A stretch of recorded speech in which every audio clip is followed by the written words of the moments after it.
Welcome, everybody. We're going to be here for 2 hours. I really hope you can all stay for the full 2 hours. I hope it's going to fly by for you. I do plan to entertain you and inform you and use my kind of 20 years of experience working with teens and parents to benefit you in every way that I can for these 2 hours. So thanks for being here. Okay, great. Let's go. Great. Motivation. Let's do it. There we go. Okay, perfect. All right. So this first slide really is just to show you four parts, what, why, the problem, and the opportunity. So the what is top left. That's what we're here to speak about today, motivation. And yeah, really to just unpack like what do we mean by motivation? I'm going to go into all of these in a bit more detail, but basically like motivation to do something could be lots of different things, might not just be schoolwork. It used to always be schoolwork, but I know it's a lot of other things now for most people that come into this coaching program. In my tutoring days, it was only schoolwork, but that might still be top of the pile. But yeah, really what I do now is to help young people find true life meaning and purpose, satisfaction and flourishing. That's the aim for me, including in and out of school, so including the schoolwork. So yeah, and then the mastery, the why, is really that most of us want a degree of mastery for our kids, and I'll unpack that word again in a subsequent slide. But yeah, we want our kids to be like the best version of themselves, maybe the one maybe that we might have known before they became a teenager and started giving everything up, or not wanting to do a lot of the stuff that they used to do, flagging in their motivation in school and out of school. So that's the mastery part. The problem section is the minefield. Like there's just a lot of things in this day and age. One of the reasons why I run parenting community alongside teen community is because there's a lot of challenges that we're facing as parents. Again, I'll go into them in a second. And then the last part is the opportunity. So this opportunity, this masterclass, the Young Fire Academy, the opportunity is really to be part of. Yeah, I think of it as like a movement. I mean, it's cute because it begins with M, and I wanted all these words to start with M, but I mean like community, a sense of kind of common purpose with parents that are, for want of a better word, progressive, or realizing that more is needed than what we're giving them, just putting them in school and then having them at home. So yeah, this is that. The Young Fire Academy really adds a new dimension to a family. I'm very close with the teens I work with, and I also aim to be very close with the parents that I work with. So, this is a taste of that, this masterclass, I hope, a sense of being part of a movement and a broader common purpose with how we raise kids, how we educate kids, what's the point in all of it? And yeah, what should they be motivated even to do, or what we would like them to be motivated to do. Great. So yeah, motivation. These are just five. First thing you could write in the chat if there's anything you feel is missing from this list, or like what would be the kind of big one for you with your team. So let me scroll on here. So yeah, schoolwork. Schoolwork's obvious. That's, I'm afraid, just our kids' full-time job, whether they like it or not, and whether we agree with it or not. Schoolwork is just part of the game that we're involved in the UK and internationally. It's always a big deal. Yeah, we're trying to educate our kids. They need the grades for future life to some degree. So yeah, schoolwork's always part of what most parents want their kids to be motivated in. And it's kind of what teens also need to be aligned with. Otherwise, it's miserable. Like there's no joy in school if you're not motivated to do your schoolwork. So that's the first part. Passions and interests. All of this list really has come from listening to parents for 10 years or so, maybe more. In fact, 20 years, ever since I've been tutoring. So yeah, passions and interests. Sometimes it's not to do with schoolwork. It's outside school, extracurricular stuff, or just like what they're doing with their time, how they're spending their time. I know I'm interested in that when I'm working with a team. I want to know about all of it, like what happens also outside of structured activities like school. Also routine, habits, and organization. They might just not be able to get out of bed, just have terrible habits morning and night, be really struggling with disorganization, or not really taking responsibility for that, or not able to do that. So that's another whole area for motivation. And yeah, let me open up the chat because I would love to see. Let's get going in the chat, everyone. I'd love to know, just pick out the one that speaks most to you. Health and lifestyle is to do with, yeah, lifestyle choices, screen usage. I'm sure that's a big one for most of you or many of you. Drugs and alcohol, partying, just getting outside, exercising, sports, diet, medication, could be anything like that, health and lifestyle. And the last one, yeah, community and household is a great interest of mine. Yeah, like how our kids are contributing in our homes, how they're learning to be cooperative and rather than necessarily overtly competitive with their fellow peers and the rest of the world. Um, yeah, but in a simple, tangible way, this could be household service or commonly called chores. It's not a very sexy word, but whatever word we're going to use for that, the ways that they can contribute to us and participate, take on that level of responsibility and maturity. And yeah, also this could be employment. I'm always delighted when I hear that teens have got a job as early as they possibly could want one. I think that's a very empowering step for our teenagers. So that's also part of community and household. And yeah, volunteering, they could do volunteer stuff if they're not of the age where they can be paid. Um, yeah, please, everyone, pick one of those. What is your key motivation for what's the motivation that you meant when you kind of joined this masterclass?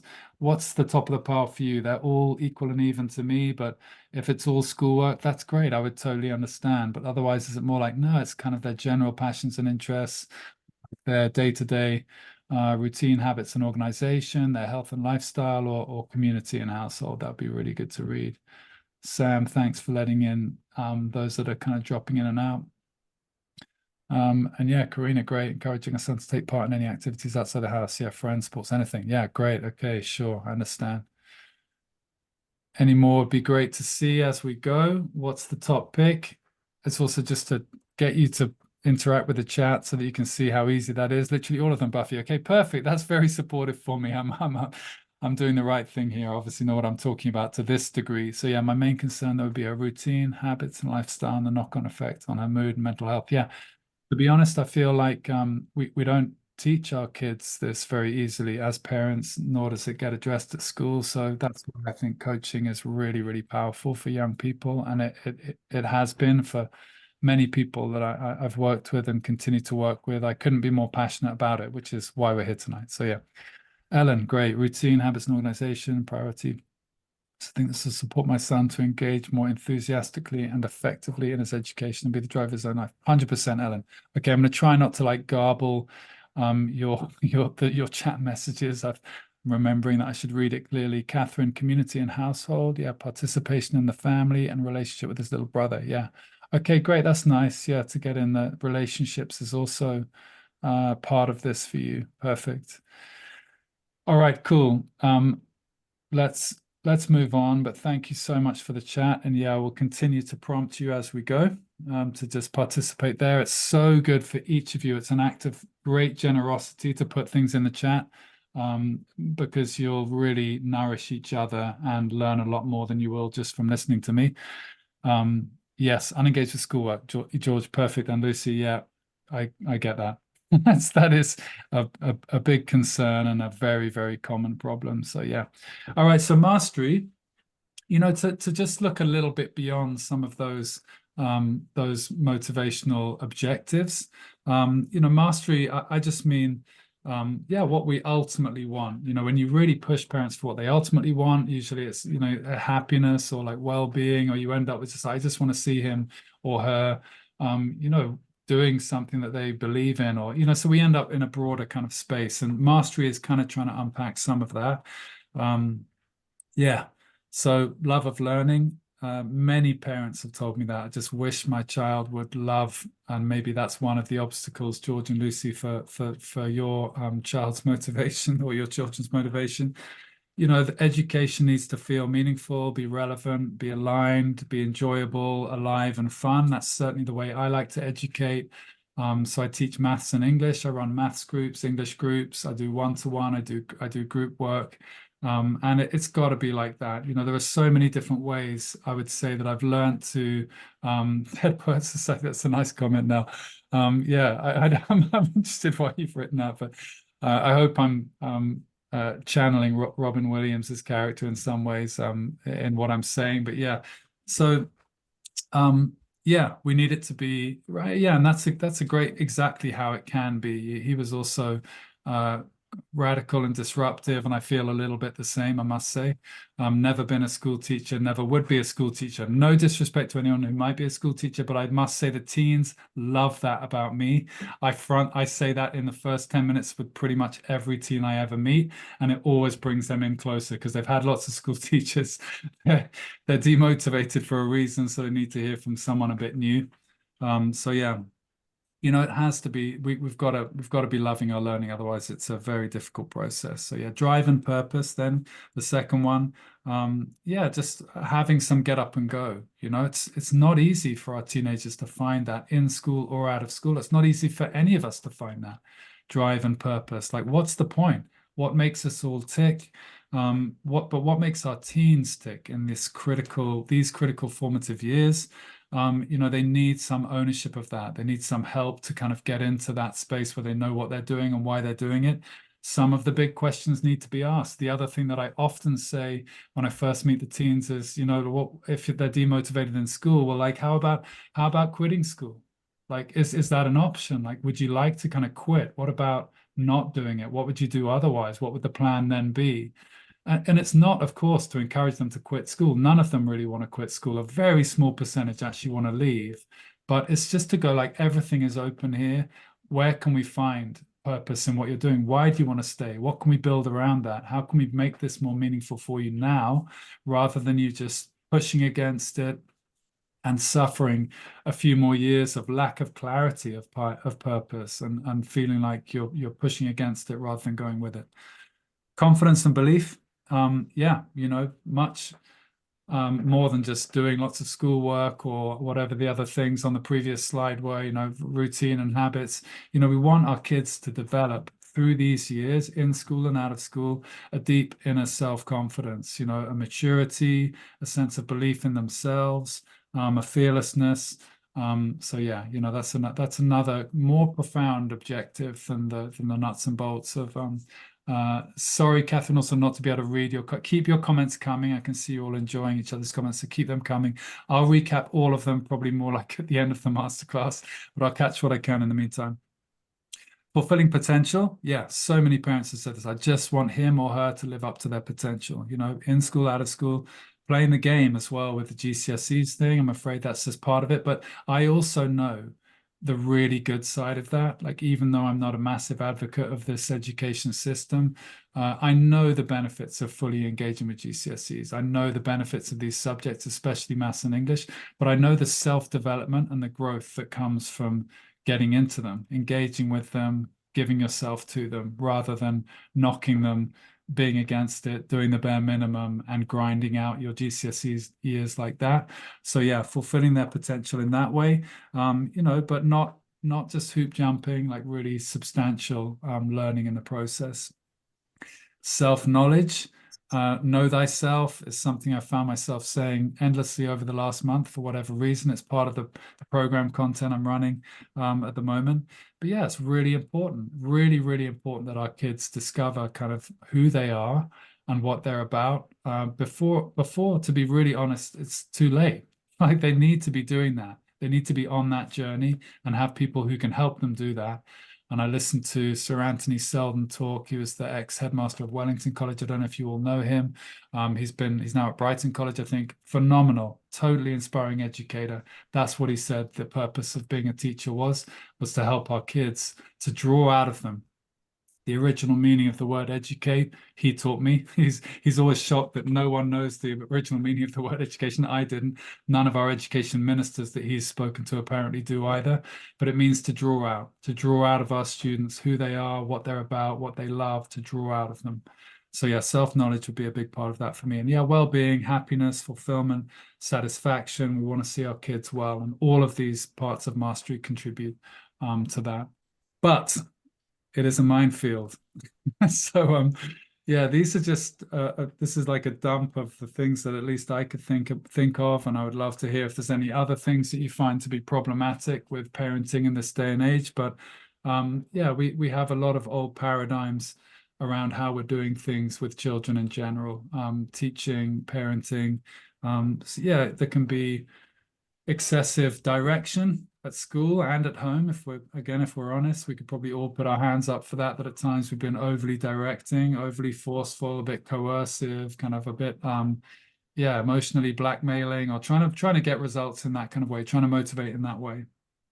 There's far too much for our kids being told what to do. And they're also overly protected from failure. There's far too little trust, as many parents can resonate with that we are often in a position where we're kind of micromanaging, nagging, overschooling, overparenting, and yeah, trying to do the right thing, but in all the wrong ways. So we have quite a bit, I would say, to relearn in this day and age to serve our children. So those are the old paradigms, both in our schooling system, and the ways we're parenting really come from how we were parented. They come from how we grew up. They come from how we were educated.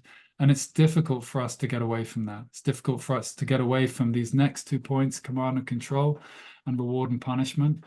Now, command and control is really just a way that I've heard multiple people refer to that way of strong arming children into an activity, or subtly making them or getting them to through slightly dubious means, all well intentioned. But this isn't really the way to harness it's not the way to harness intrinsic motivation, which is what we really want our kids to be discovering, their own drive, their own motivation.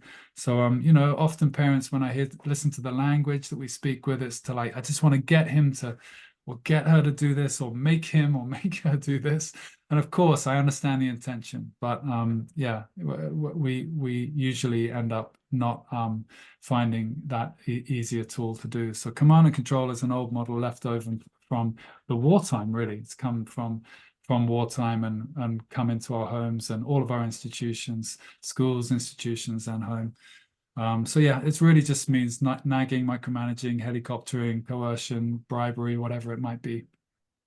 Reward and punishment, yeah, it's just again a way that we can turn to try and motivate our kids, which has a short-term result maybe, but not a long-term one. So the kind of carrot and stick, if then rewards, yeah, isn't what I would recommend. It doesn't matter if please, if you're in a reward and punishment paradigm, if you understand what I mean, just put in guilty in the chat. I'd love some of you to be saying, yep, I've paid them to do the housework, or offered rewards, or whatever it might be, punishments and rewards to try and Sam, perfect, my wife, great, thanks for your leadership there, Catherine, great, yeah, that's what we know. That's kind of when we're really pushed, that's what most of us turn to, as some sense of like, right, I'm just going to crack down on them. I'm going to switch off the Wi-Fi. I'm going to take away their device. That's a punishment, or rewarding. I'm going to get them to study harder by saying, hey, I'll pay you 500 quid if you get an A, so those are very common techniques, but not a great way to get the actual results, the deeper mastery results, which are a kid that actually knows what they're about, knows why they would study harder, knows why they would turn off their device at night, or starts to learn self-regulation with any of the things that we're trying to overly control. Technology. I don't need to say anything about technology. It's a huge part of the challenge we're facing right now, both as adults and as teens. I don't separate it at all. Whenever I'm with the teens, I take every opportunity to show them my phone and go, listen, I'm in this with you completely, with like how to live with this thing, how to live with YouTube, trying to show me Liverpool highlights the whole time. It's very hard for me to go to YouTube and do my work because everything I want to see is there, mostly football highlights. But yeah, so technology, it's we mustn't demonize it. I think it's great, but we really have to learn how to live with it, and so do our kids. So yeah, technology. I won't say anything too much more about that. Peer influence, yes, sometimes, we're just our kids in a difficult, young adult children, that I should rather say, they're just in a difficult group, and the influence from their peers is not great. And so that's undermining their motivation. It's not cool to school. Whatever it might be, they end up just, yeah, it might help their sense of belonging in a way, but possibly not their overall empowerment and self-development, a bit like social media in general. Yeah, so Peer influence, neurodivergence, I have to mention, of course, like what I'm saying, please just take it. You've just got to take from tonight what serves you and your family, every relationship, every child, every parent, completely different. So this is not a one size fits all kind of approach. There are universals. I'm going to present something in the second half that I think is just true for everybody. So that's what I'm interested in. I'm interested in love, trust, respect, openness, honesty, so these are the ways that those are things that I think every single child responds to. And I know they do from my experience. And that's what I'm coaching parents mostly to stick to and to go for rather than these old approaches. But yeah, in terms of neurodivergence, sometimes your child's going to need a lot more of what might look like micromanagement. But actually, they need that. And they'll tell you the difference, actually. They'll tell you when they need support. And they'll also tell you when they really don't want support. So it's for each of us to find our way with our different children, whether that's a neurodivergence thing or just a character thing or any sort of spectrum we could think of that they might be on.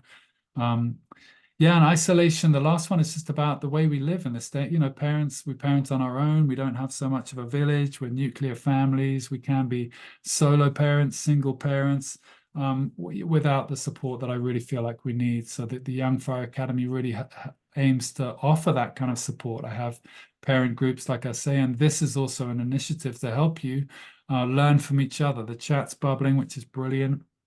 I just want us to be together to consider some of these things rather than just trying to figure it all out on our own. So yeah, we are isolated as parents, and our kids are also isolated from role models. That's how I show up in the families that I work with. They really have to look to me for that kind of relationship, the teens, and so do you as parents, to really feel like I could expand what your current situation is. In maybe an isolated family setup, maybe you're in some awesome community and you've got loads of other people, but probably not. Not many of us have that. I was very lucky to have that with my kids for the first 8 years, living in a community setting with other families and whatever. So that's also partly what's driven my passion to offer it for others. So yeah, isolation. Okay, I feel like I might have drunk too much coffee or something, but I'm going to try and just get through this and then pause for breath. We'll have some time to reflect soon, and time to hear from all of you as well. So I'd love to hear some shares on really anything that I've shared so far, and also in response to the question. So the last bit from this first part is yeah, the movement, the opportunity here. Movement is the word and isn't the word. I really would love for this to be a movement. That's how I feel about the work I do, is that it's like a movement. Yeah, it is a breakaway from the norm for many of us. So yeah, it's just looking at these different ways in which we are breaking from the norm. Being in community is not normal, actually, in this day and age. So, even just being together here, being brave enough to show up to a workshop like this, be on camera, share with each other, it's really the way forward for how we can resolve a lot of our parenting issues and challenges. And there isn't enough of it, if you ask me. So yeah, coaching's also very powerful. Coaching just means asking rather than telling, basically. So I'm not also in my parenting program just presenting a load of like, this is how you do it. It's more to like have conversations with each of you that we can all learn from about what you think. What do you think could be the solution to this challenge? A specific example from family life or from trying to motivate your kid or whatever it might be. So yeah, coaching also with the teens is amazing. They love not to be told what to. I mean, I'll just say it like this. They love me because I don't come in as another adult with another agenda. I'm not secretly trying to kind of get them to do something that they haven't opted in for. So right from the beginning, I'm asking them that. I want to know, do you want to work with me or not? You can go either way. And of course, when you give them that kind of freedom, they're very drawn to it because they don't get it very often. So coaching's super powerful part of the movement, and a way that you can also learn to parent, where you're stepping back more, asking more questions. This will be part of also the framework I'm going to present later, the STAND framework. So yeah, collaborating, cross-pollinating, they mean kind of much the same thing. That's also what we're doing in this group, is hearing from each other. it wouldn't be nearly as powerful for you to just have one-to-ones with me. And I did that for a long time. It's much more powerful to be in a group of parents and also for the teens to be in a group.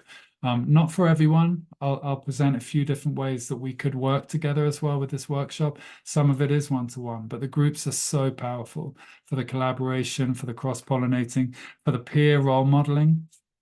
Give you an example. One of my teens was sharing about how her parents take her phone off her from 5:30 to 7 p.m. She's doing her GCSEs so that she can do her work. She said, she said this in a teen group call. She said, my parents take my phone off me 5:30 to 7 p.m. My brother's doing his A-levels. So both of us have our phones taken off us so we can do our work. And she's like, it's really annoying, but actually it's really helps me. Like, and that's just how she shared with the rest of the group.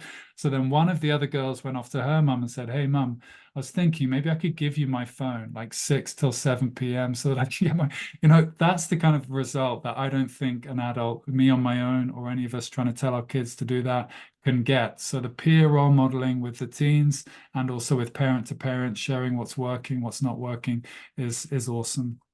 The culture is just part of, yeah, I mean, if I'm honest, I didn't send my kids to school straight away because I didn't think the culture in school was good enough. It's not to be like snobbish about it. I just didn't want to hand my kids over to like a culture that I knew. Yeah, I had questions about one, how they were going to be educated and how we're teaching, and in the kind of Ken Robinson mold, and also about the culture in general. You put your kids in school and suddenly they've all got to have devices or they've all got to watch the same shows or whatever it is or whatever it might be. There's a culture also of relating that I was worried about. So anyway, the culture that we have in this community, in the parent community, and even in my free Facebook group, which I'm amazed at how that culture holds itself, is one of respect and gratitude and empowerment and support for each other. There's no infighting.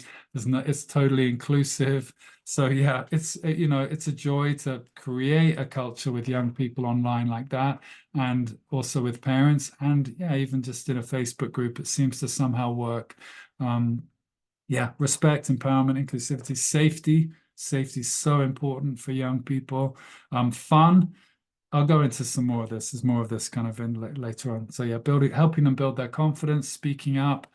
So many of our kids sit in class and they don't want to say anything because they're worried they're going to be laughed at or like not know, or I don't know, just for some reason they just don't feel safe enough actually to ask questions and to share. So again, Young Fire Academy, we've really tried to do things a bit differently. Okay, great. Yes, I'm sorry if that was too much coffee or whatever, but we've now got time for me to pause breath. I'm going to play a track, and I would love you to, yeah, just reflect on this question. And again, use the chat as you go through it. Let's try not to have like two meatier paragraphs. Just put in like a sentence at a time, an idea at a time. But yeah, take this opportunity now, 5 minutes or so, 3 to 5 minutes, to just reflect on this question. So yeah, the question is, how would life change if your child found more motivation and life purpose in and out of school? Great. I will stop the screen share just for a sec to play the track, and just keep an eye on the chat. All right, I'll be back in a sec.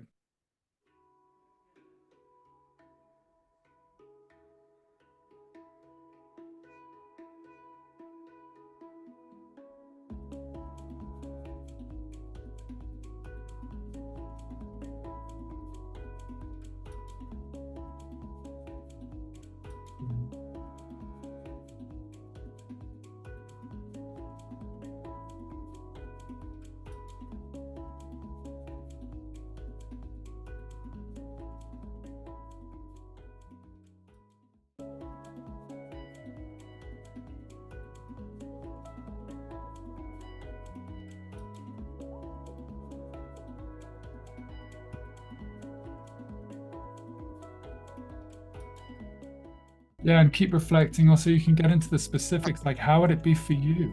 Like in a way, what would change about your life? Sometimes it's like, wow, I'd sleep better. I could concentrate on my work. My partner and I would have less arguments or be able to talk about something else. Or, it can be lots of different ways you can look at how this actually does impact all of our lives, to have this level of concern. So anything like that, also just a bit away from the general. Specifically, one mum shared with me, like, wow, Henry, I'm going back to the gym now. I can go to the gym again because I don't have this burden of this child who I just have to kind of be there for the whole time or don't know what to do with. Yeah, Susie, more freedom for myself. Less worrying about him. Yeah, totally. Yeah, so tangibly, what would you want freedom you would want to go back to? Like, this can really take over a lot of life for parents. Yeah. Yeah, it can be a full-time job. It can be a full-time job trying to motivate our kids or figure out what to do with them next, or yeah. Yeah. Oh, this is great. Please also read everyone else's comments. I'm sure you are.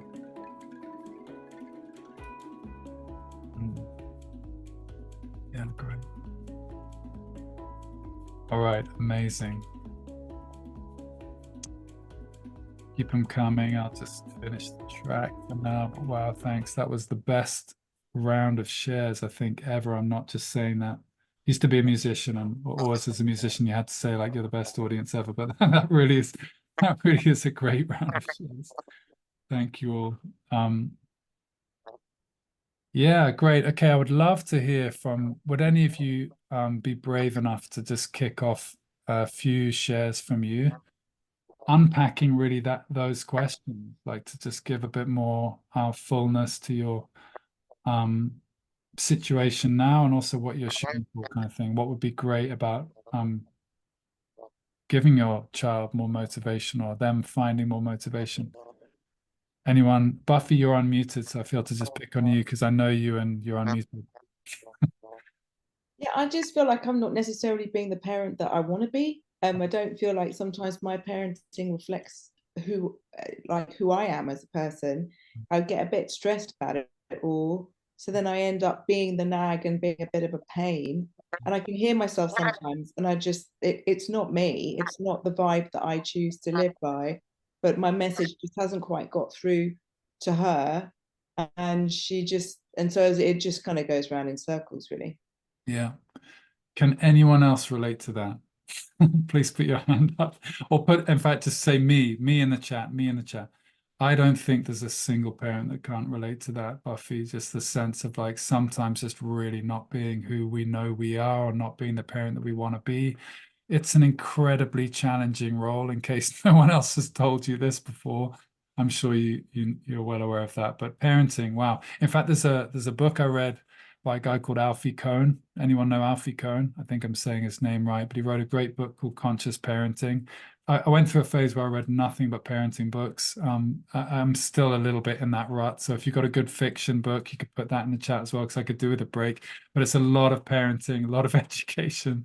I love it, but I could do with probably a change every now and again. But yeah, he wrote a great book called Conscious Parenting, and the first page of that, he said, people often say it's not exactly rocket science. That expression is not exactly rocket science for something that's really complicated. He's like, really, they should say like it's not exactly parenting, which I really like. It's an incredibly nuanced, complex role and one that generally we're not trained to know how to do much better than we do. We just do our best, and that's often feels like it's falling way short. One of the great things about this and being part of the Young Fire Academy is that we're definitely not here to feel bad about ourselves. In fact, you feel a lot better because we're all in this. It takes a bit of humility to show up in a group and just be like, yeah, I mean, like you all are tonight, you want support. It's crazy to think we can do it on our own.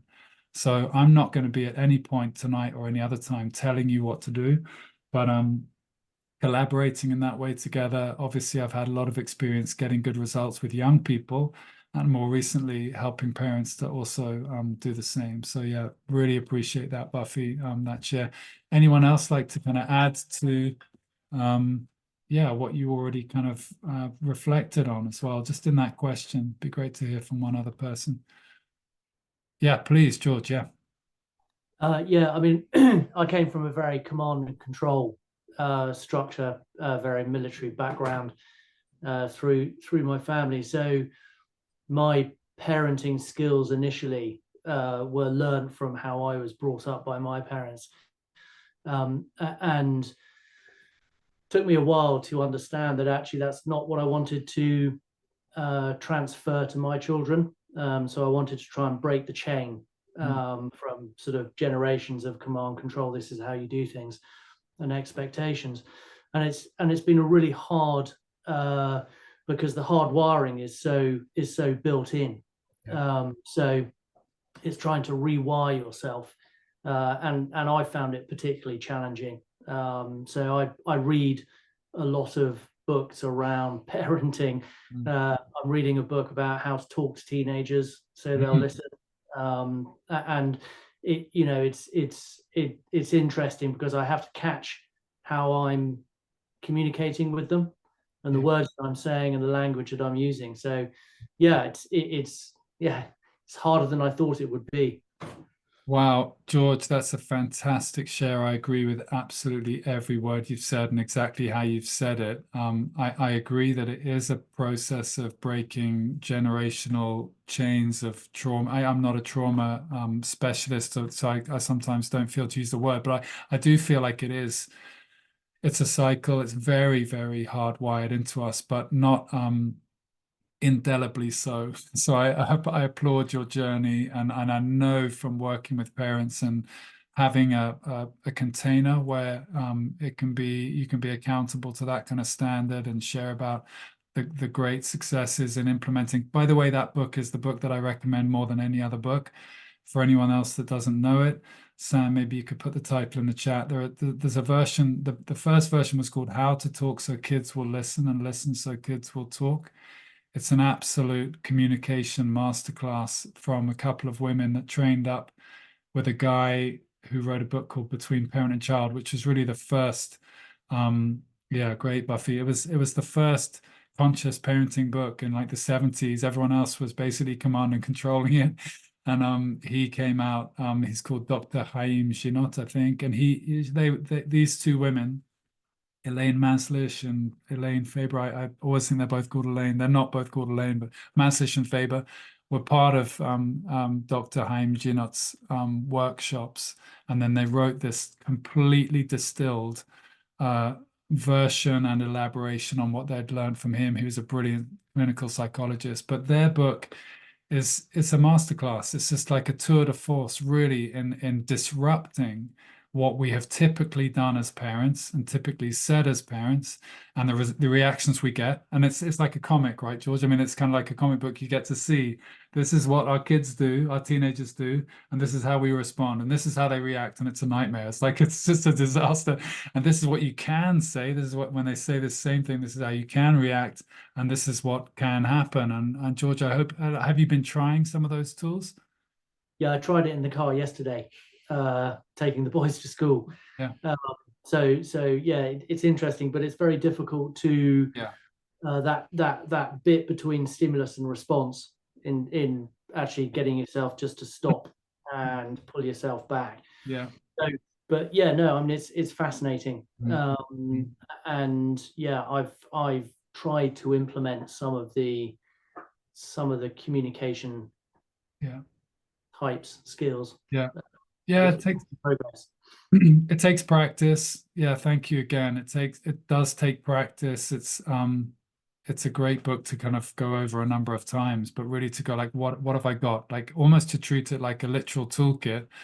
And when you're back in that situation again, and they're saying the kind of thing that you would normally react with in this particular way and get a terrible result, you're like, okay, I'm not going to do that again. I'm going to try this. I mean, when I first read it, I must say, I just thought, no way. It was such a foreign language to me. Like all of it felt so foreign. Can you relate? I can see you nodding, George, but it seemed like completely like, what? You know, when they come to you with their emotions, and this seems stupid now because I've been doing it for a long time, but they come to you with their emotions, and you're meant to like go along with that and go like, wow, I can see you're feeling really, I just was so, I can see you're feeling really frustrated. If you say that, for example, to your kid, I can see you're so upset about that, rather than like, come on, what are you so upset about? This is not, you're great, or like they didn't mean it, or justification, or trying to fix it, or trying to solve it. That's what we typically do, right?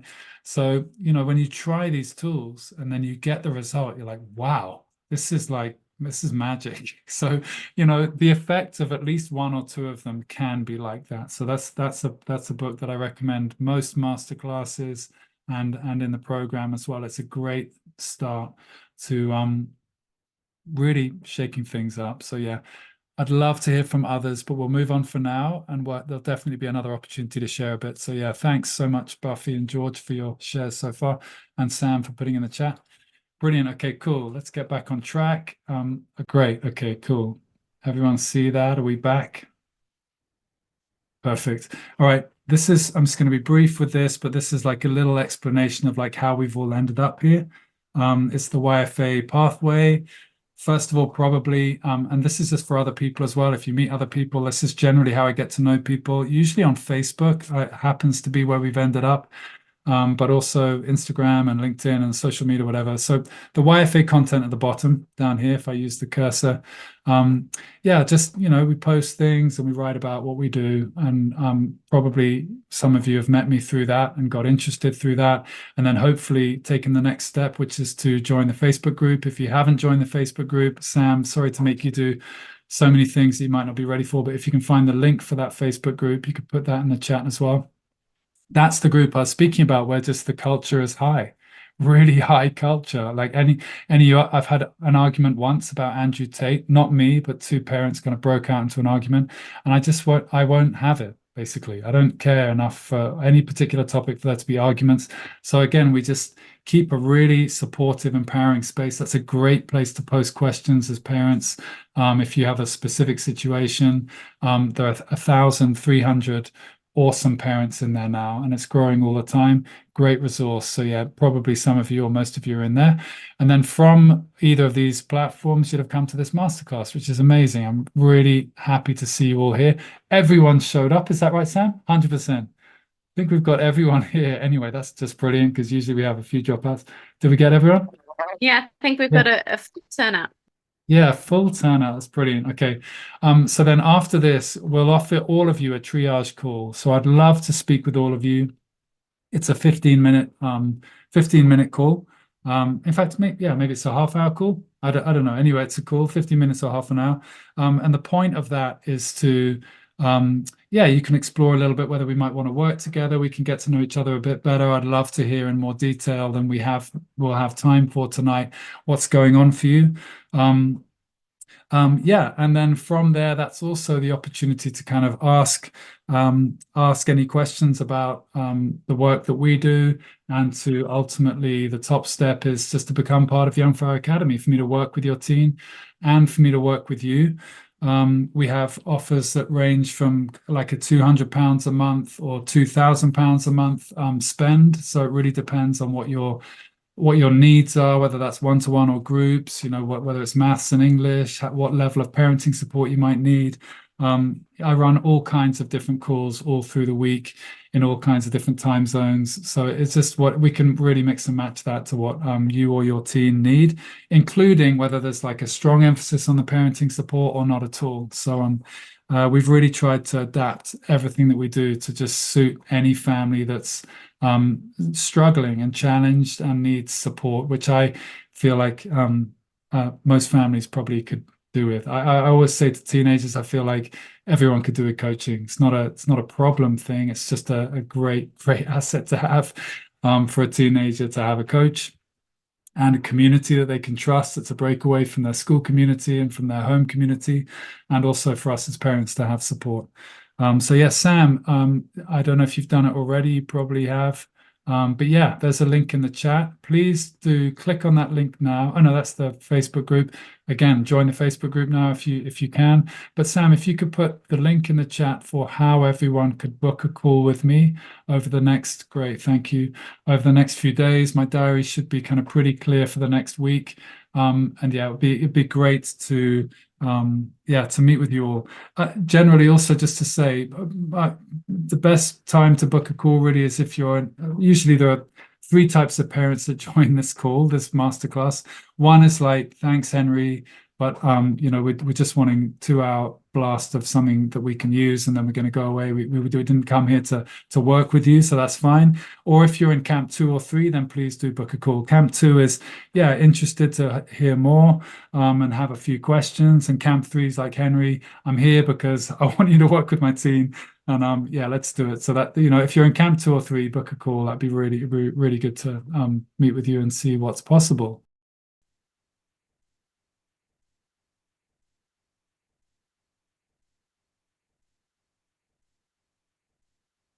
Okay, great. Next is just a bit of background on me. I've been really persuaded to share this stuff by my coach, who helps me with my business and my personal life as well. So yeah, sometimes I slightly cringe to, in fact, right from the beginning, I cringed to share this. But anyway, here's me. There is a reason for me doing it. Here's my lovely family, kind of top left. That's my brothers and wives and our kids on a wedding in Seville. And my mum and dad, top right, same wedding in Seville. That seems to be where we got all our best family shots from. And yeah, that's me in the middle playing the cello with Julian Lloyd Webber when I was 5. Again, I'm not bragging. It's just part of the story I'm going to tell in a sec. But yeah, I had a very privileged background. I went to Eton. That's bottom left. Me kind of in a kind of prefects group at Eton. And then these are all the sports. Like, I don't know, I was captain of a lot of sports. And again, this is going to sound like all I'm doing is bragging about my background, which is why I cringe. But the point of talking about it is that really what I do now is really it's the essence of what I feel like I really needed, despite all this privilege, despite going to these great schools and all of my qualities and abilities. I was lucky to be bright in that academic way, sporty. I was popular, and you know, again, I don't mean to brag, but I'm just saying I had everything, and yet there was so much missing.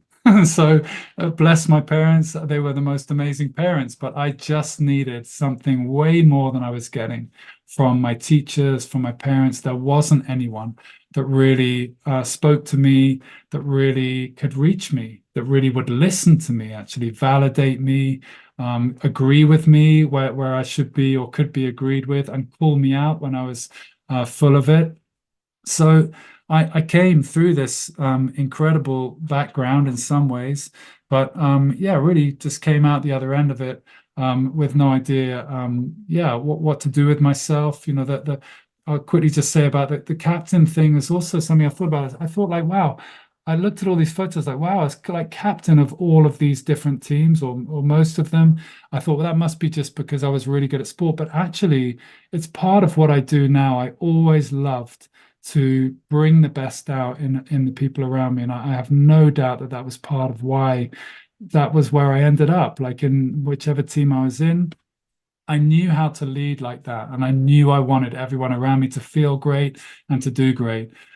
So yeah, that was part of it. But yeah, you know, I did all this great stuff, but I did everything right according to the system, hoop jumping, whatever. But it just didn't set me up in any coherent way. It didn't join the dots between school and work. I didn't know myself, I wouldn't say, by the time I left school. In fact, even by the time I left university, it was a blank. I was like, what am I going to do with my life? You know, what's my work going to be?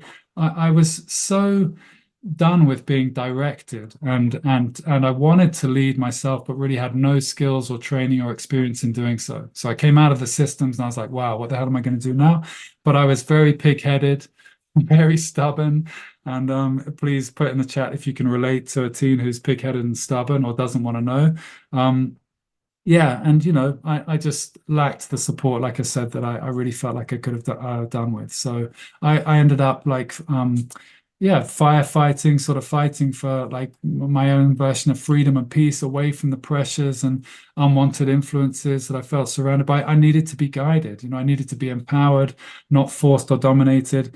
And in the end, yeah, I ended up increasingly isolated without it really being visible, I must say. Like, you know, I was still connected with all my friends. I still enjoy a good relationship with my parents, but I really ended up kind of making everything up on my own, just going it alone. So yeah, that's the point of that slide. And yeah, what it produced over the last 20 years was a coaching program of like how I could help teens really not like pour their talents down the drain over 20 years, but actually find their feet and know exactly what it is that they could bring to bear in a working role, and in general, what the priorities were for them, what the purpose was. So this next slide, yeah, is a very simplified, but I'm so proud of the simplicity. You know, what we do in Young Fire Academy is to help young people and parents find purpose. Like you were saying, George, like, how do I want to parent? So for the parents, it's the same. Like, how do I want to show up? Buffy, you were saying the same thing. But for the teens, yeah, what is the purpose? What's the point of school? Why are they doing all this stuff? What's the point in all the time outside of school? What's the point in me doing anything? Sports, music, what's the point in it all? So purpose is something we look at very intently and with a lot of structure. The other three around the outside, yeah, are the other results: motivation, taking responsibility, stepping up, developing their maturity, and then self-direction is like the be all and end all for me with education. It's when you're teaching yourself, you're basically taking the lead, you're taking ownership. And it's your journey. It's not someone else's doing. It's not because you're being told to do it. And the three bits I'm most proud of in this diagram are the intersections. Now, these are the three foundations for the type of work that I do with everyone, parent and child. The vehicles are fun, trust, and choice. And those are three elements, three vehicles that I feel like our kids don't get enough of in the institutions that they're in. And if we're not careful, they also don't get enough of that at home. So my relationship with them has to be, we've got to enjoy it. Like I said from the beginning, I only work with people I want to work with because I want to be with them. I like being with them and they've got to like being with me. And that's true for parents and teens. So it's fun in that way. There's a lot of trust. That's certainly part of the parent program. It's just how to step into greater trust of our teens. And choice, yeah, they're sorely like without choice, at least pre-A levels. But even once you come into A levels, there isn't that much choice. You know, choice by choice, I mean like even like choosing whether they go to school or not. Like, you know, that's the first misstep that we take. And I'm not saying that would be very difficult to solve, but you know, our education is founded on force. Like, it sounds too strong a word, but there isn't the choice that I love to give young people, and they love to be given choice, and it really helps them find motivation, take up responsibility, and find their own self-direction, to be given that level of respect also that comes with that choice. Great. Think that's all on this. I'm going a bit like wild style. Great. Hey, we've only had an hour. I'm doing okay. I hope I'm not too. I once was told by someone, they were like, it was really good, but it was so fast. So I hope I'm not too fast. I am kind of packing it in, but I'm also relaxed in the process. So don't worry. Don't worry about me being yeah, too strung out or something. I think I've said enough about that. The next one, yeah, okay, it's time for some more reflection. I'd love to know the value. What's been of most value for you so far from what you've heard? There's the whole teaching part still to come. So there'll be more value, I hope, in that. And I'd love to hear at the end of the call also what's useful from the second part. But again, I'll just play a track here. Would love to know, yeah, what stood out for you? What have you gained from tonight so far? And the point of this is not, again, for me to feel good about myself, although it does help encourage me. It's really for you to capture all of this talk and turn it into some sort of conscious step or action or something that you can take away with you. So take a few minutes now to just think, what notes have I written? What can I share with everyone in the chat? What stays in mind? What's been valuable? What's been useful for you? What's been an aha moment or a light bulb moment for you so far? Great. I'll play another tune and then we'll hear a few shares and get into the final part of the presentation.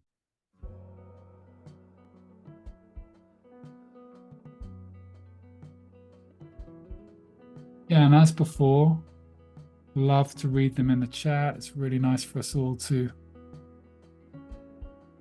be reminded by each other what was significant or what was meaningful.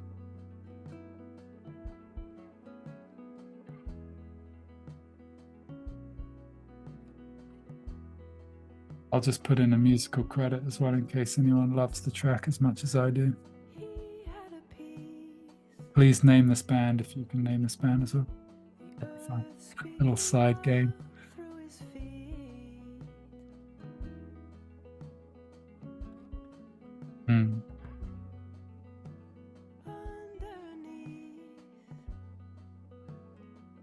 Yeah, George and Lucy, it's never the case that I have these calls where there isn't that crossover, where we're so supported by each other's shares. So yeah. Yeah. The breath, is that a band guess? Good, that's close.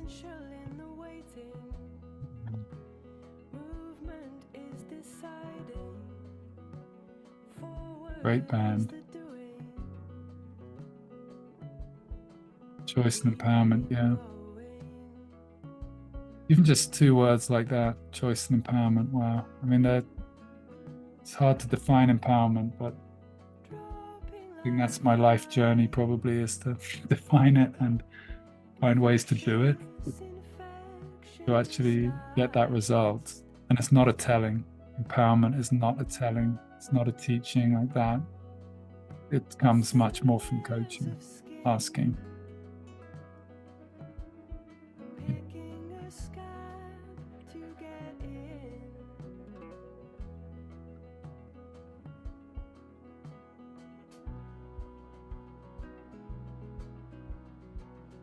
Anyone recoil at the idea that I'm an Auditonian? I had one person that came into this and was just like, wow, when you, in fact, I had a call with her and she said, when you shared that slide, she's like, oh my gosh, she almost just pressed all her buttons, but we had a very profound connection in the end.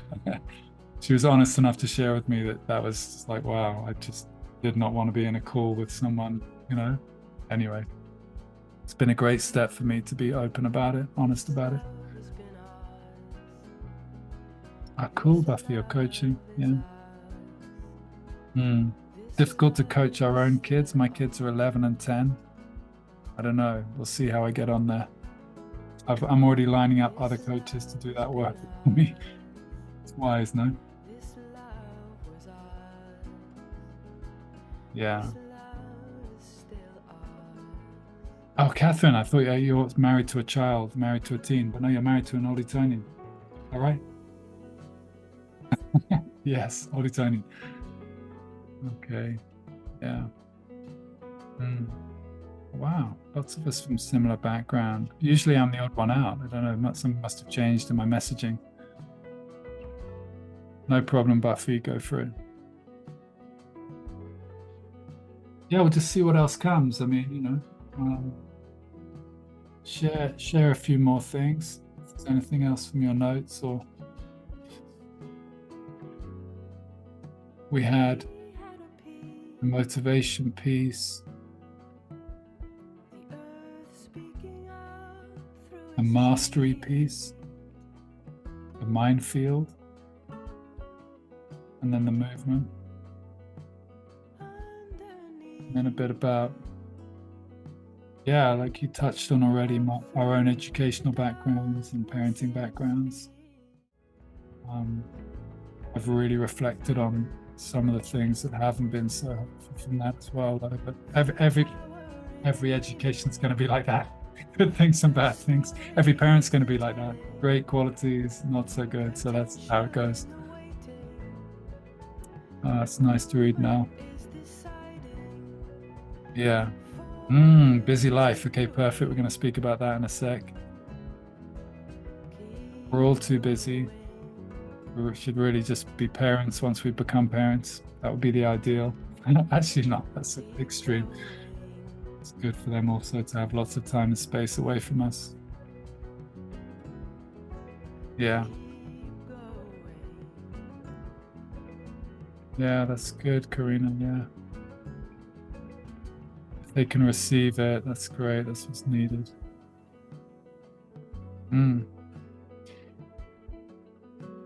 Interesting, Susie. Yeah, also maybe kind of leaves us a bit without tools, because like, wow, I don't know. I didn't learn how to be parented because I was with teachers and peers in a boarding school most of the time, just enjoying holidays with family. That was also my experience. All right, great. Track has ended. Let me grab it. You get to hear from a few other parents who I've worked with, mostly so that you can, yeah, just hear the benefits of this approach. So this is the framework, the STAND framework.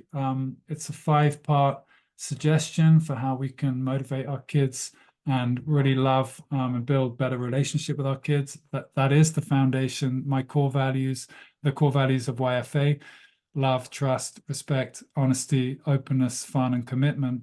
That they're also the ways to get the most motivation from our kids, to help them find their intrinsic motivation, to parent them, to have a happy household. It's the way to do, it's the foundation for everything, I would say. So this framework is pretty self-explanatory. I'm going to go into each part, but stepping back, I already alluded to a little bit that sometimes we just got to get off the ride of trying to do it for them or helping them too much with it. Trust is a big deal for me, and I think for all of us in our parenting when they become teenage. A skillful kind of trust, not just a blanket trust when they're really not able to be trusted. Allow, navigate, and delegate. Best way to get into this is to bring up the next slide. So this is to unpack step back. So yeah, sometimes I've used this word retire. You know, it's time to really do something different when our kids become teens. It's not the same style of parenting we might have got used to. We might have got really into it, like quite addicted to this idea of like being the one that serves, being the one that does everything for them, helps them, solves problems. Yeah, it's a way of being very devoted to our children, but that all needs to change in this age and stage. So retirement isn't a bad way of putting it. Just to retire from the things that aren't working anymore, the ways of showing up that don't work anymore. Yeah, and drawing a line, like in ourselves, maybe tonight, maybe on the back of this masterclass going, okay, I'm not going to do that anymore. I'm not going to show up like that anymore. Whatever it might be, a way of nagging, micromanaging, a way of trying to motivate that doesn't work, command and control, reward and punishment. So yeah, we can draw a line, make a commitment to ourselves first of all, and borrow my confidence that this really is the best long-term game. It is longer term, but it also has immediate short-term benefits and results too, not least a great deal, a much happier household. Which, like I say, I really believe is the foundation for all the results that we're all actually looking for in our children. So yeah, giving up the struggle is part of that. Giving up self-defeating parenting, whatever we're doing that doesn't work, any overly zealous kind of attempts at control, just yeah, giving up that kind of struggling boundaries that we're finding really hard to uphold. It's not to give up on them. It is just to open them up to see like, okay, maybe I should let them decide their own bedtime. By the way, if you ask them that, if you're like, okay, you really want to go to bed later, what sort of time do you think? They'll tell you like, I mean, most kids I've spoken to, they're like half an hour later than what you were previously agreeing. So when you give them that choice, it's unbelievable the level of responsibility they actually feel for that decision. But they've got to feel like it's authentic and that they're not just trying to piss you off or mess you around. When I ask them, they're always like, it's a joke almost. I'm like, wow, you want 15 more minutes?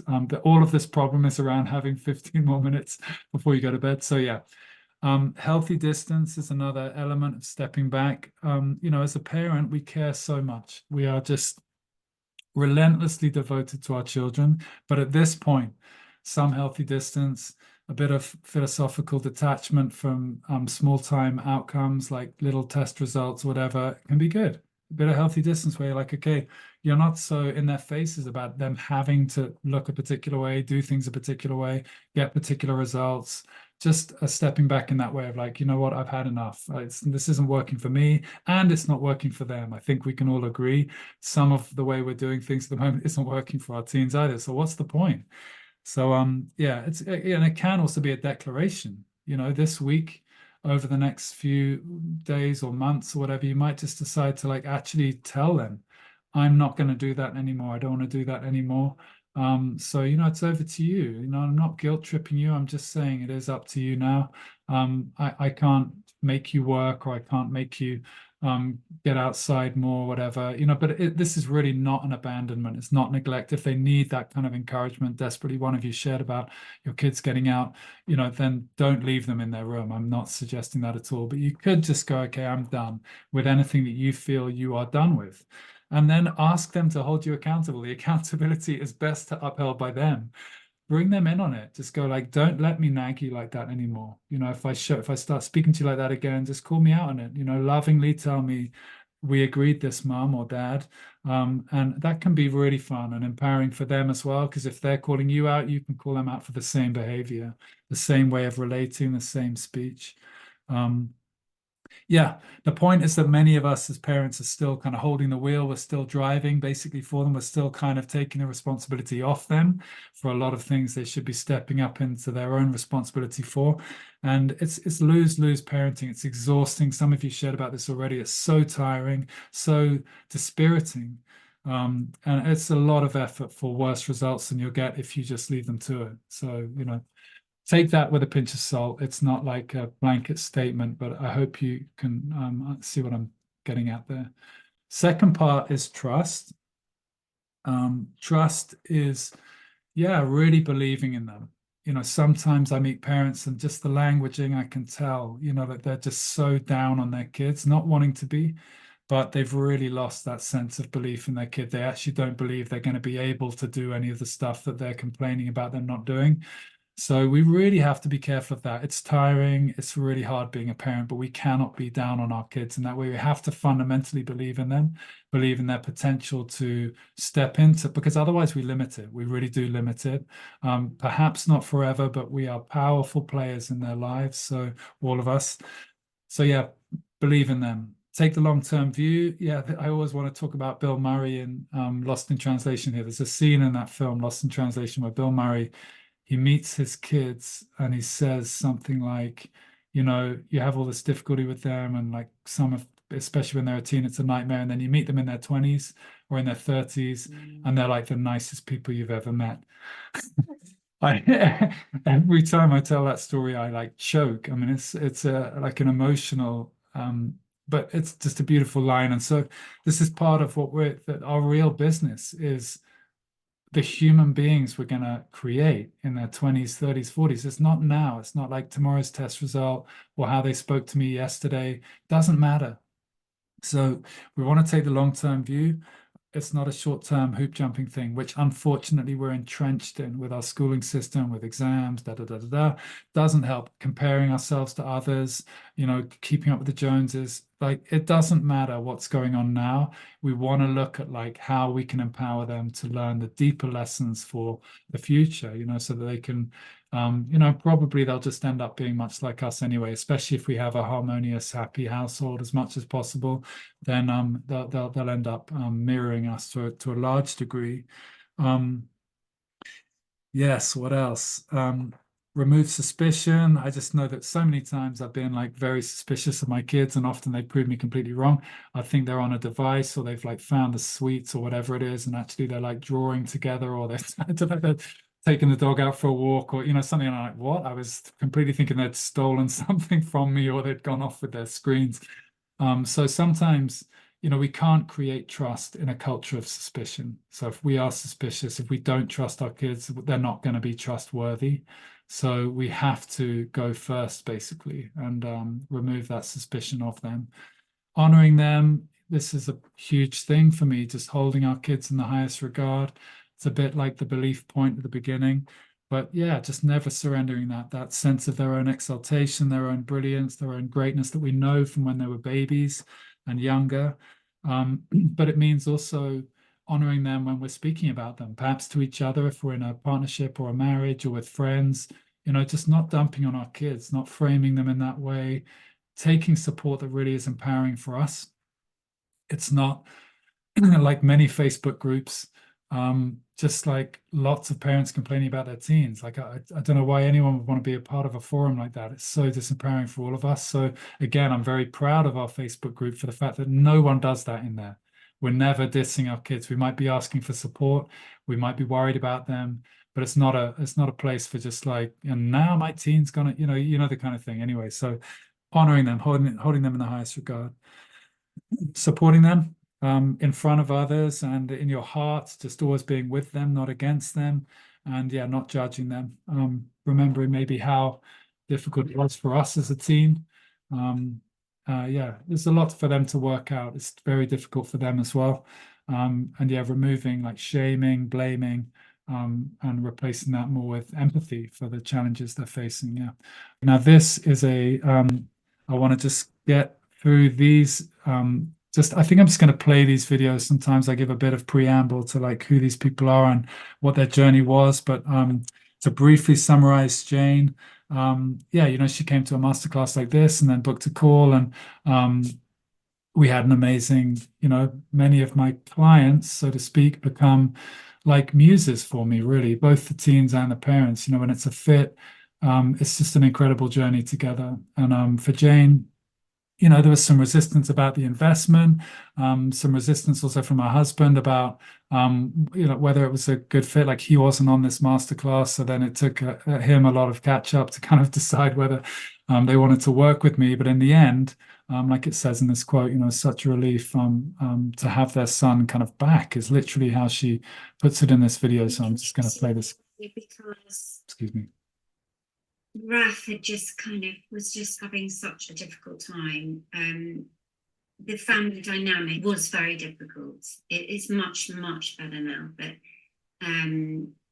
when we met Henry, thank God, Raf was really struggling at school and was actually, we didn't even realise how bad it was. And he just got really, really behind, and we just at a kind of point where we just didn't know what to do. He was really unhappy, he was lying, we just couldn't reach him at all.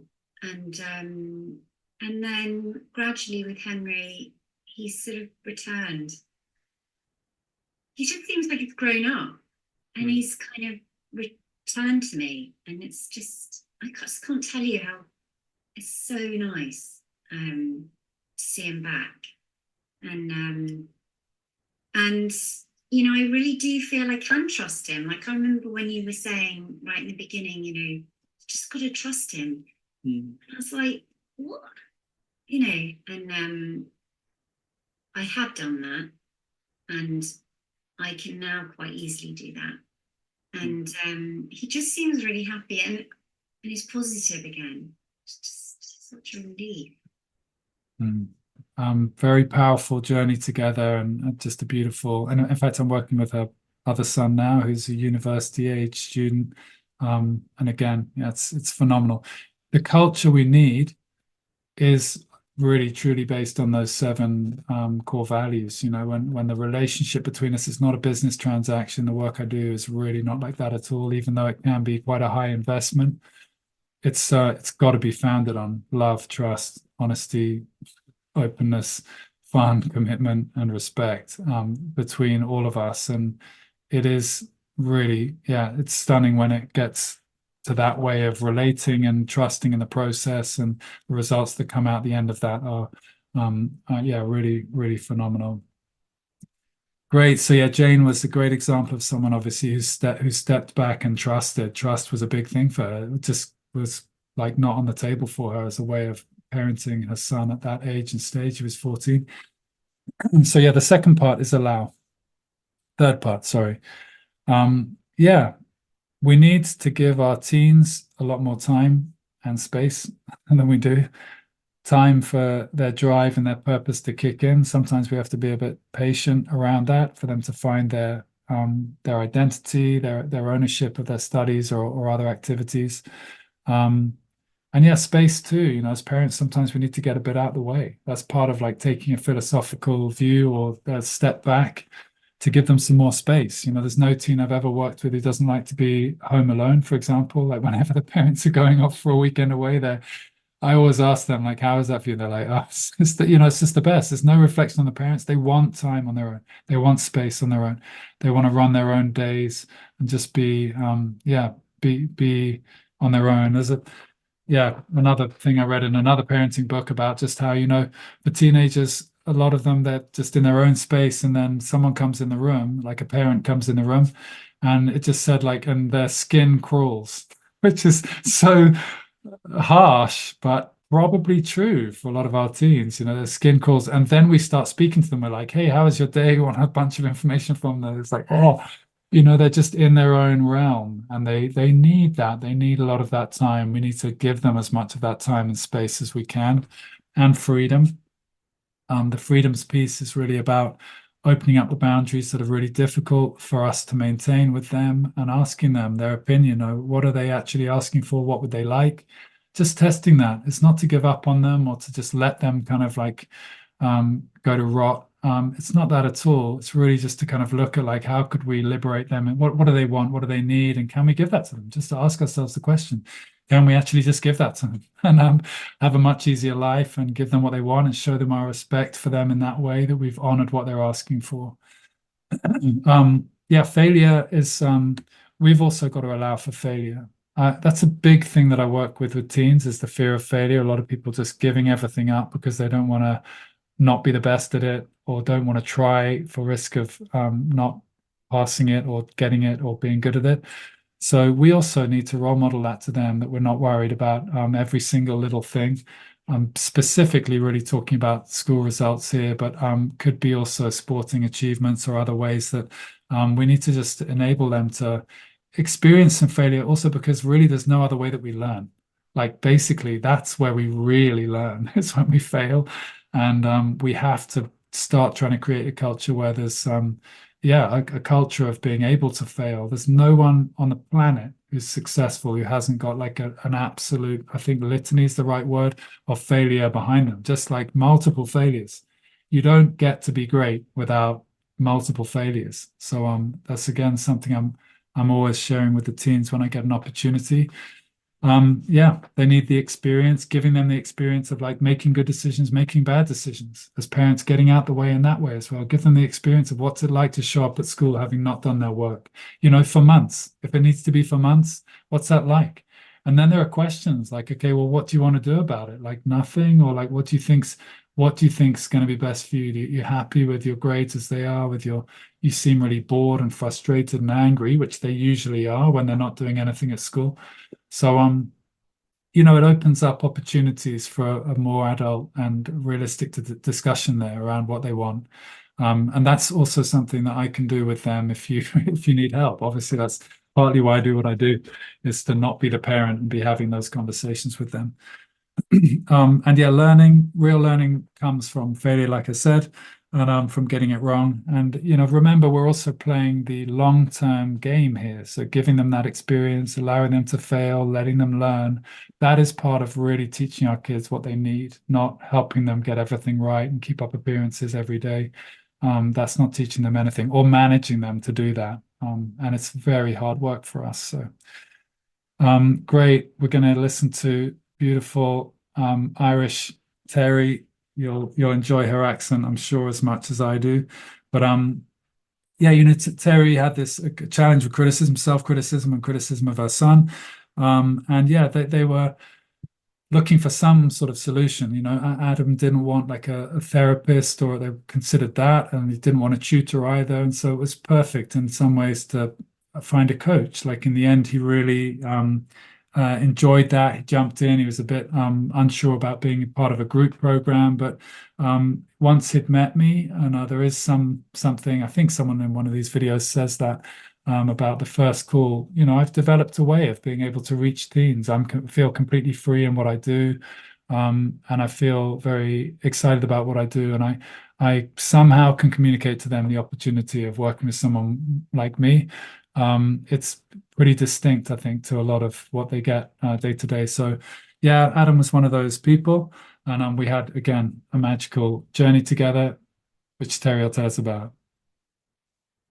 Great. And Henry, thank you. You know, what a gift for a child to be able to have somebody who just sees the absolute best in them and be like one of their biggest fans and supporters. You know, you've done that for him. I know as parents you say, like, that's our role, but you know, it gets complicated. But for you to have done that for him and just shine a light for him on everything that's good for him, like, what a gift, you know. It's phenomenal. So I thank you greatly for for the role that we've played. Yeah, I really mean that now. Thank you. You have a very special, authentic goodness about you, Henry, and keep that. That's invaluable. You can't put a price on that. I mean, yeah, it's stunning to hear that, and I've kind of taken that on board about myself actually since Terry told me that, and since I've watched these videos a number of times, and that's the way I like to work. That is just how I like to show up. I don't show up as like some I don't know, tutor type anymore. It's really got to be pretty heartfelt, otherwise we're probably not a very good match. So that's what I'm looking for when I meet your teens. I'd love to meet your teens. Please do also, Sam, put in the chat again the link. Please do book in for that call. I would love to meet with you all. If you can find a space in the calendar, and if not, then be in touch with me directly. But yeah, it's a stunning. I suppose I just want to say I'm very happy to have created the kind of role that I've created. It's been a long time creating that. And yeah, I just love to offer that to your teens and parents. I don't know what I was trying to say there, but anyway, here's the fourth part of the framework, which is navigate. Yeah, it's a business, navigating these times. And communication, you've already heard about the book that I would recommend. Yeah, opening up the channels of communication. We need to be able to speak with them, have them speak with us, and yeah, around anything. Safety, we're moving into territory that's probably deeper than where we are right now. Driving, like going out, drugs, drug use, whatever it might be. But yeah, we need to foster that kind of open communication, and part of that comes from opening up about the possibilities, opening up to even the possibility that your kid would tell you that they've done something that you really don't want them to do, and being able to react to that in a way where they would continue to tell you things you don't want them to do, rather than like kicking them out of the house because of it, or judging them or blaming them or reacting to them for that. So giving them that safety of communication where you're just up now for staying in communication with them, making sure that they don't fear to be honest with us and to keep sharing with us what they're getting up to, so that we can be part of that conversation. Otherwise, we're not. They just do it we'll just do it on our own. I know I did. I made a lot of decisions on my own when I was a teenager, and it would have been good to have some communication around lots of the things I did when I was a teenager. Probably all of us can agree. Yeah, and agreements is really to do with agreements, not boundaries, or injunctions, not rules so much.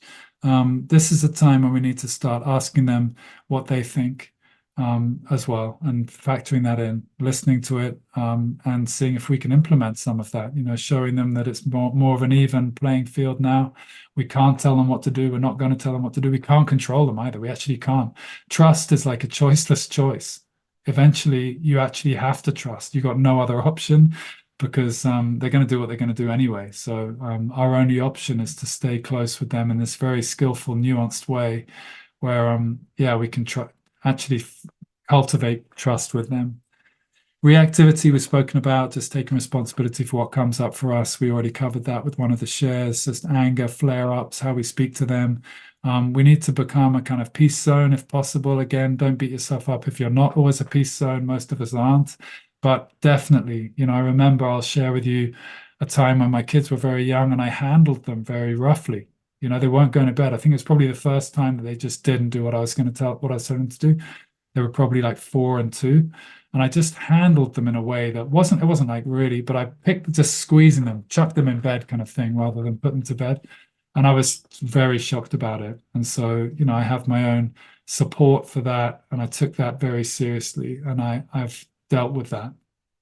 It's not like I don't get angry still, but I've never looked back from taking the support I took with my teacher and my community and my meditation practice. That's really helped me be less reactive. Plus also just owning the shock and owning the despair of and speaking about it to others, taking support. That's also what we can do in Young Fire Academy, is just to be normalizing it, speaking it out, and making changes to help ourselves with that, whatever that might look like. It could be exactly the same meditation practice that I have or anything, totally different. Yeah, doing the work is to do with like our own trauma. Yeah. So like if we've got our own stuff, our own baggage, sometimes that's a big deal. One of you shared about that. There's a lot in the way about how we grew up. That's the template, and we don't want it to be like that, or we do want it to be like that, or whatever it is. Sometimes there's a lot in our past that can affect our parenting, obviously.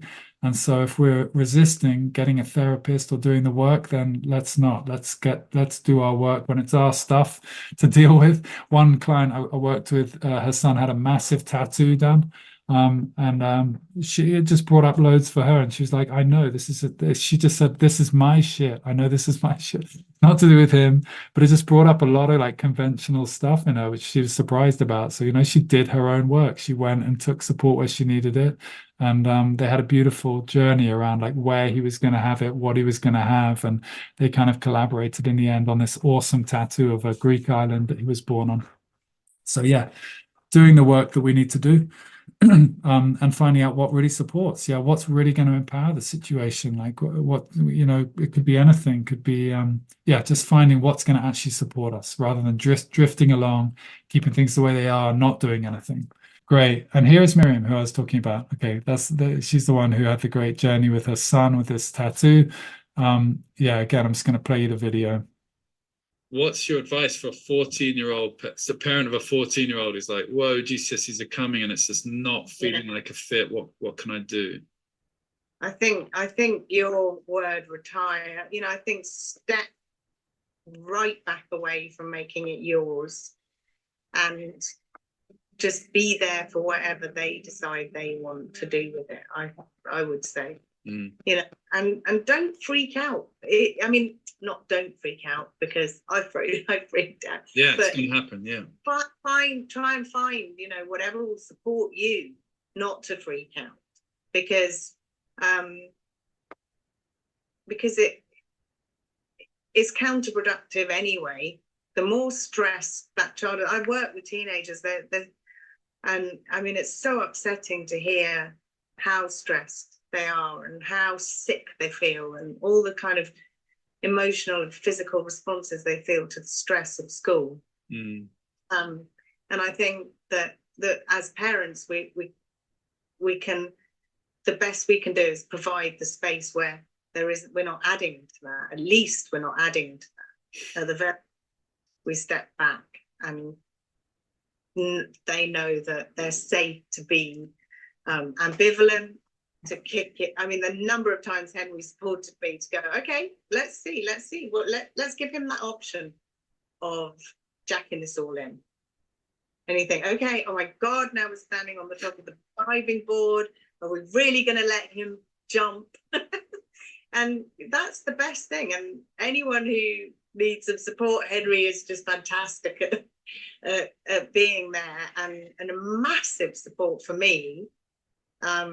So many times when I felt beside myself, a conversation with Henry just brought me back, and I was like, okay, reality check, perspective.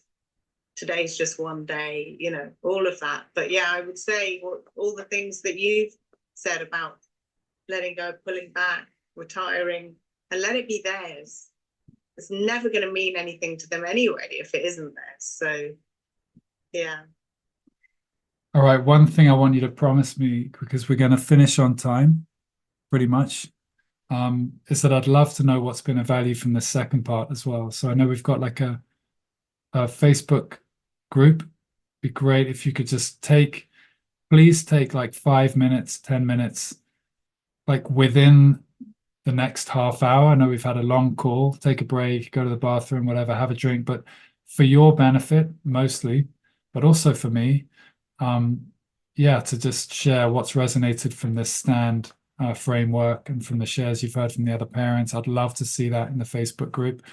I'll just present the final part, and also book a call. Yeah, please make sure you book the call. Sam, put the link in again. You all look amazing and have been amazing tonight, and I'd love to continue the conversation, see how I could support or advise.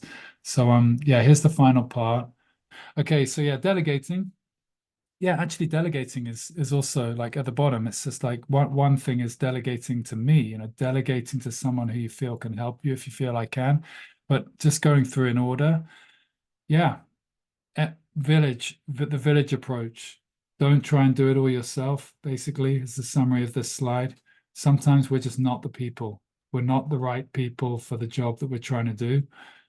We need a village, and we don't have it. Most of us don't have it, if we're honest with ourselves about that. We need other people can easily get the message across. Their own peer group, their own friends, their older peers.